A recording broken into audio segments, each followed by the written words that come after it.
In this episode of Classic Camper Base Camp, we're gonna find out just who this guy is and what he's holding, so stick around. Was two guys got in a argument. Let me out of there.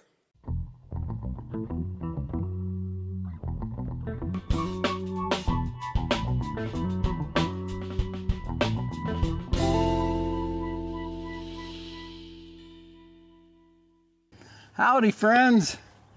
We finally made it here to Hartville, Wyoming on our 2,000-mile boondocking journey. And it's one of our main destinations, so you might be wondering, why Hartville, Wyoming? One reason that we came here is because of Hartville's rich history. There's a lot of crazy things that went here, not to glorify some of the things that took place here, but it definitely had the reputation of being like the wild west. They said during these times that sometimes it was a real dangerous place to live or even visit, so we're going to visit it today, and it's a little calmer today, so we're glad of that. The second reason for coming here has to do with my wife. She actually had relatives that lived here in Hartville during those wild times, and some of them are even buried here. So that's another big reason why we're here at Hartville. I'd also like you to stick around and see what connection this antique gold watch has to do with Hartville, Wyoming. More on that later. So we'll check out this town now and see what it's like, and we're burning daylight, cowboy, so let's go. What do we know about Hartville? Well, it was established in 1887. The town of Hartville was named for this Colonel Verling Hart, stationed at Old Fort Laramie in the late 1870s, when actually Wyoming was still just a territory at that time. Hartville has the distinction of being the oldest small town still inhabited in Wyoming. There was a lot of mining going on in this area. Copper ore was discovered in the area in the late 1800s. Soon after, a large deposit of iron ore was found, and the company town of Sunrise was born 1 mile from Hartville. That's just up the hill. As you look at Hartville today, it's a very quiet town, and not many people live here. But that wasn't always the case. Hartville was a wild place at one time. During its heyday, there were several hundred people living there. Being an Old West town, a truly Old West town, it had 13 saloons with gambling halls, numerous bordellos, 2 newspapers, the Hartville Uplift and the Iron Gazette. Hartville also had an opera house, which held live vaudeville productions, and it also had numerous mercantile businesses. It's also interesting that there were handwritten records of the Hartville Council proceedings showing the issuance of liquor license, and they costed as much as $1,000 per quarter year. During the Prohibition, these saloons became known as so-called hot coffee houses, and later as ice cream parlors. The oldest bar in Wyoming. Well, it may not be what you think it is. After doing research, I found out some interesting facts about this oldest bar. Whereas the building itself is quite old, they're not actually talking about that. They're talking about the back bar within this building. That beautiful back bar has made quite the journey to end up where it is today. This historic piece of history was hand-carved in Germany in 1862, and it was shipped to New York and went by train to Cheyenne, Wyoming, and then by wagon to Fort Laramie. And it stayed at Fort Laramie until the 1880s, where it was then sent to the Hartville Opera House. It stayed put there until 1941, when it was moved to its current location. Now, the large mirror has been replaced, but the two side mirrors are original to the piece. Now, if you're planning a trip to the Hartville, Guernsey area, why not make reservations at the Miners and Stockman Steakhouse and Spirits, where you can get some fine cuisine and be able to check out that beautiful back bar. Now, what's your first name? Charles. So, yeah, tell me about your history here as far as mining. Okay, I was raised in Sunrise, a mining town just up the hill here. When that mine started, it was mostly Greeks and Italians and Mexicans. When they originally started over at the old Chicago mine, and they run out of the knowledge or whatever to pump the water out when it was flooding, so they started this one up here at Sunrise. Okay. And it was the largest open pit west of the Mississippi. Oh, it was. Yeah. We went down 800 feet and back. Probably we had 7 layers or 7 levels. Uh-huh. And we were starting on 8th level when they shut the mine down. Oh, there you were, huh? Yeah, and but when we opened the Chicago pit back up in 1974 or 5 in there somewhere, and we start mining that over there, and it was hauling it over the hill to Sunrise. We had a separating plant there, and this is what they call chimney ore. It's very rare. Chimney ore. Yeah, and this is when the earth was first forming, because it's so hot. See how it boiled? Oh, yeah. Yeah, and that's that come out of the mine down deep.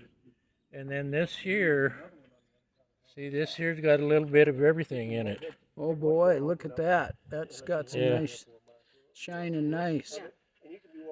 It What all's in there, do you know? there's iron, and I think this here is I'm not sure what this is.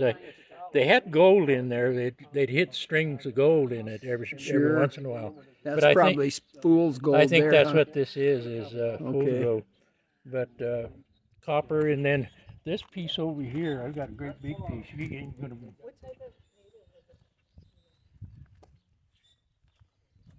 But that's pure iron right there. That's pure iron. That's Yeah. what it looks like. Yeah, I got a friend that's really into rocks back home. Oh, is that He'll right? love this, yeah. Yeah. Well, you work up there. This gets into your clothes and stuff. Oh, yeah. Watch my hands. Just holding that. Just holding it. Turns red. It turns red, yeah. Oh, yeah. But I worked at different jobs and then wound up back up here working up in the mine there. And at that time, you're mining We was mining gold, or not gold, but ore, iron ore. iron ore at that Yeah. time. We were putting out about 2 trains going down to Guernsey, and then from there, Burlington Northern took it on to Pueblo. Okay. This was Colorado Railways here, Mhm. and but I worked there until the mine went down in July 1980, and they laid everybody off. But at one time there was, I think here in Hartville, there was 400 people lived here, population. Yeah, that's Yeah. with a big population compared to Yeah. now. It's like 62 or something now. Yeah, it was a nice little, we had the school up here where I went to school. They got so much, it was one of the richest schools in the state. Oh, really? Because they got 'Cause of the so much. mining? It was owned by CF&I, and it sat on their property. Uh-huh. But they supported it. They got so much ton for every ton that went down the track to support this. So all the teachers were trying to get in here because they were the highest paid teachers. Oh, I Yeah. see. Yeah, that'd And- draw 'em in. Yeah, it was a nice little community. We had store up there. We had a YMCA, one of the first YMCA's. Yeah, I I think, in the read state of about that. Wyoming. One of the first. I pinch it up there when I was a young kid, 13, 14 years old. The mine pretty much provided for a lot of things. Oh yeah, well, and the company store there had a station over on the other side, had a post office up there. But the store, I can remember this as a kid. They got paid at the pay window there at the company store, and whatever you charged, then that come out, and what was, Right. yeah, Make it two ways, huh? They had a guard sitting up above the doorway coming in, Uh-huh. and he was just sitting up there they had a balcony around the upper level of that. Yeah. And he had a shotgun, he'd be sitting up there. The pay window was down there, had bars on it, And, Is that right? But, yeah. Wow. They would take out whatever was charged, and then they got whatever, I guess, was left out of that, But they'd give you a little receipt that you charged this or that, But yeah, it was a nice little place to live. Footprints on the Frontier talks a lot about Hartville here. Uh-huh. If you can ever get a copy of that, and the settlers at first, Virginia Trenholm wrote that book. Okay. She was a school teacher here, and she did a lot of research on it. Oh. They used to have a settlement of Irish and Scottish up at the peak there, and this lady's husband would travel these hills all over. And on the old Fort Fetterman Road, when he delivered groceries and stuff, and whatever they needed, he'd come through there about once every 2 weeks or whatever and pick up their orders. And if it happened to be during lunchtime, well, they would invite him in or stay the night or whatever, because he had a wagon and stuff. But anyway, he stopped at this lady's place, and her husband was gone, and she said, well, just stay for dinner. I'm getting ready to fix dinner, And so he was washing up in a pan there, and she was looking at a rock there that she had on the windowsill. Uh-huh. And he said, where did you find this? She said, oh, don't you think that's a pretty rock? And he says, that's a mineral. He said, wherever your husband found this, you got to put a claim on it. And that's how the copper come about. Oh, really? Because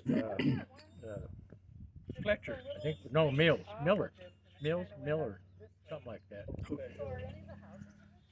So that's when they start, when the gold rush and everything went down in South Dakota, then a lot of them miners and stuff started western in here and working here. Uh-huh. So there was a lot of Italians and Mexicans and Greeks here. And I heard stories about in the old days when the Greeks and the Italians would get in a fight down here at the bar. That was a favorite deal. And I know my mom told me that it wasn't straight or safe to walk the streets of Hartville unescorted if you was a woman, Oh, boy, yeah. And about every other house here in Hartville was a brothel. Oh, yeah. Yeah. That's what I read, kind of. Yeah. Well, tell me that story about the first person that ended up in this is what Boot Hill. That's what I heard the story was told, and I think it's even in one of the books somewhere. And the story I heard about the Boot Hills was two guys got in a argument over a poker game. And they went out in the street and had a gunfight and shot, and that was I heard the first one that was buried in Boot Hill. That's where it came from, the name. They drug him back into the bar, set him up in the chair, and then played his hand out. And they called it Dead Man's Poker. But anyway, that's the way the story goes. Yeah. That's an interesting story. Yeah.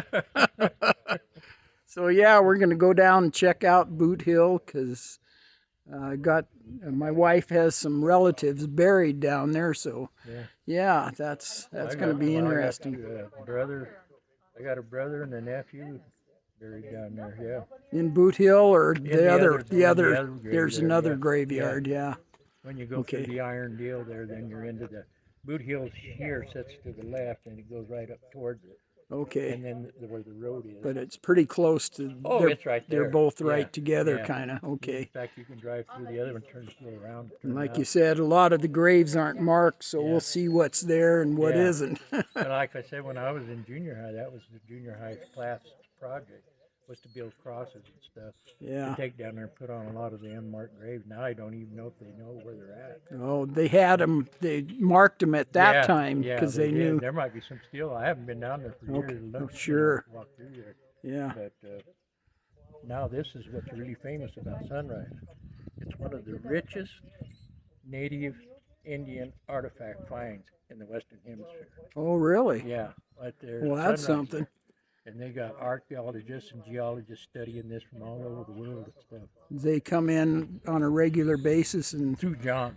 through he him lets them because in. he kind of owns the town now. Yeah. It's and they have tours in there, what they found, what they dug up. Sure. Everything that they dig up, then it's either sent to Laramie or Fort Collins, I don't know, and they make a duplicate of it. Oh. And then when they're done with that dig, wherever they're digging, the originals go back. And then they got a record of it with the duplicates that they use in a museum or whatever, Right. for a record. Uh-huh. So That's interesting. Well, thank you very much. I won't hold you up any longer, no. but I appreciate the interview. Uh-huh.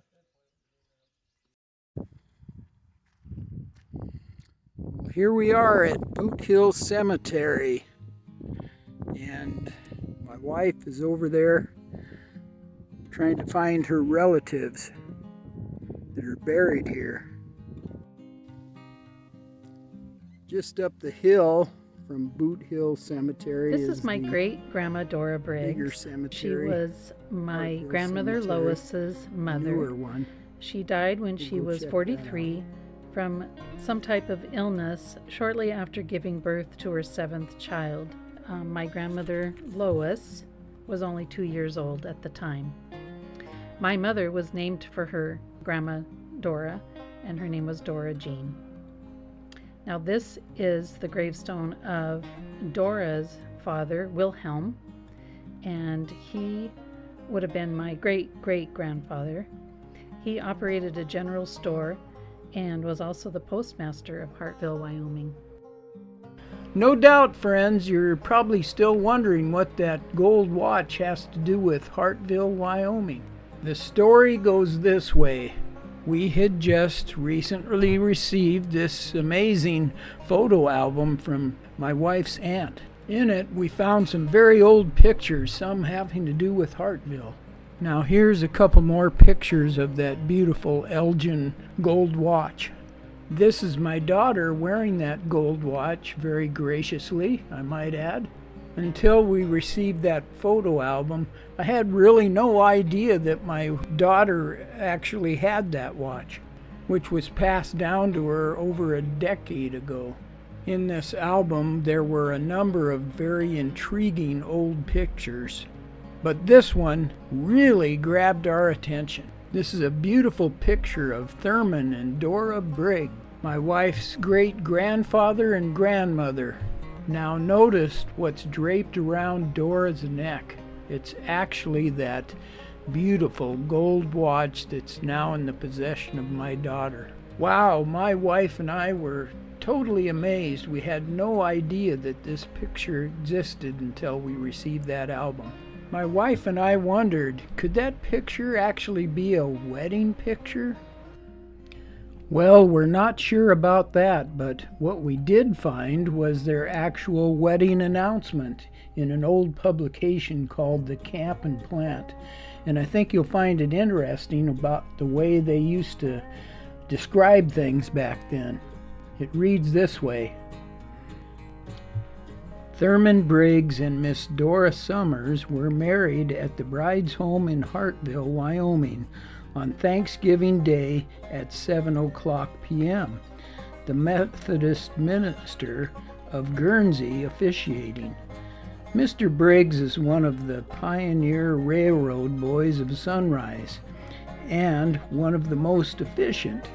Mrs. Summers is the daughter of Postmaster Summers of Hartville, and a general society favorite.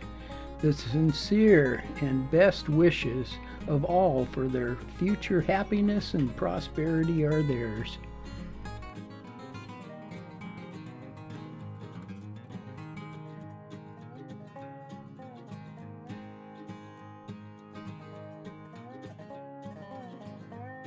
This building was once the Hartville Grade School, but now it's been turned into a community center and museum.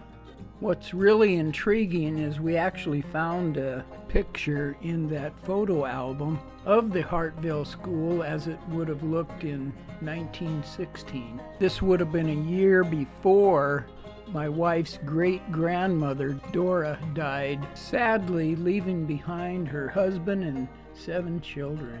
No doubt some of Dora's older children are pictured here on the steps.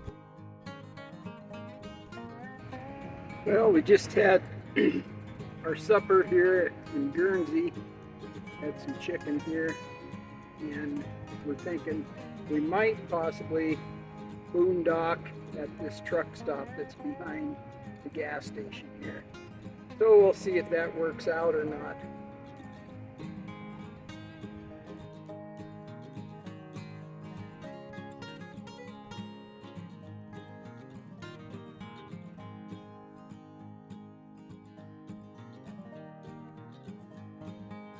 The original small town jail sits right behind Miners and Stockman's and is visible from the patio deck. And it was said that there was only one key to the one-room jail. At one time there were a number of bars and the key was passed around to the bartenders, and whomever had the key at the end of the night was in charge of rounding up the troublemakers and putting them in jail. This stone-built town jail housed many a character in the days of yore, and it's one place, of course, you don't want to miss if you go there. And it's Hartville today is populated by retired miners and a few young families. And the original cemetery, Boot Hill as it's called, is crowded with the bodies of men who died wearing their cowboy boots. Gunfights, yes, they really did take place on Main Street. With all the saloons and other establishments, there was a certain amount of roughness in this town. In 1899, Hartville was frequented by Charles Saunders, a professional gambler who was, in the words of the Omaha Daily Bee of January 5th, 1900, the terror of the new town. According to the Bee, Saunders carried both a six-shooter and a Bowie knife on his person at all times. In December 1899, a person unknown managed to do in Saunders without having to face a shootout. Saunders was poisoned. In 1907, Hartville made the national news when the miner Ernesto Jacobetti was shot. According to the New York Tribune of December 27, 1907, squarely between the eyes. The bullet went straight through his head. The amazing thing, however, according to the Tribune, was that notwithstanding, after having lost about one half of his brains, which oozed through the hole in his head made by the bullet, he recovered with no perceptible loss of mind or memory, and within 3 weeks was back at work in the mines. The last shootout on Main Street was in 1912, and I'm sure the people in Hartville were glad about that situation. Now here's another wild event that was reported on by the San Francisco Call of January 1st, 1906. It says that a bold attempt was made to seize the city government of Hartville. What had taken place was a new mayor had been elected, J.H. Wild, but the acting mayor of Hartville, J.J. Hoopoff, refused to give up his post.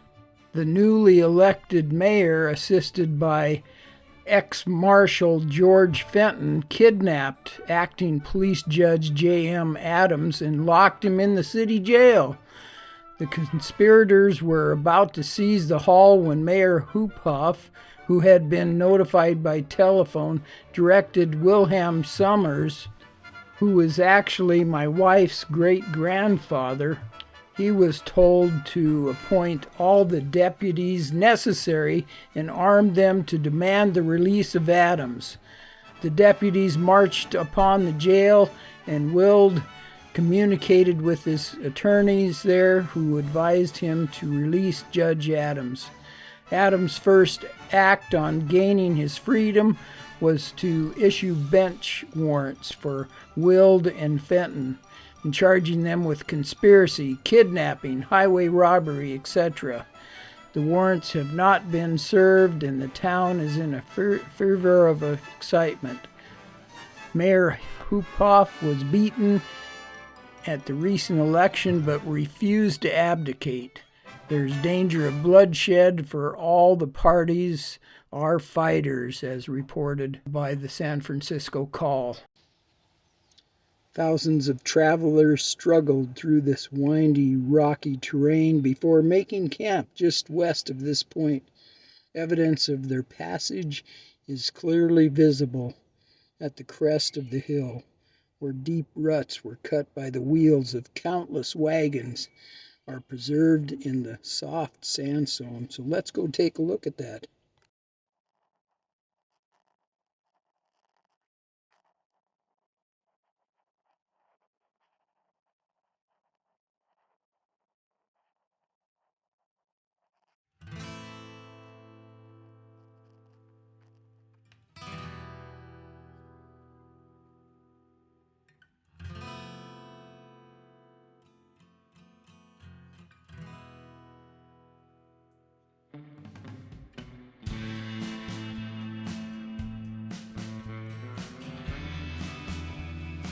So yeah, I'm right here standing in the Oregon Trail. You can see the ruts that the wagons made right behind me, right through the rock. Pretty awesome.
So we did in fact stay at this gas station that has kind of a truck stop in back last night. So it worked out okay. It was quiet and not too many lights. So anyway, that's what we did.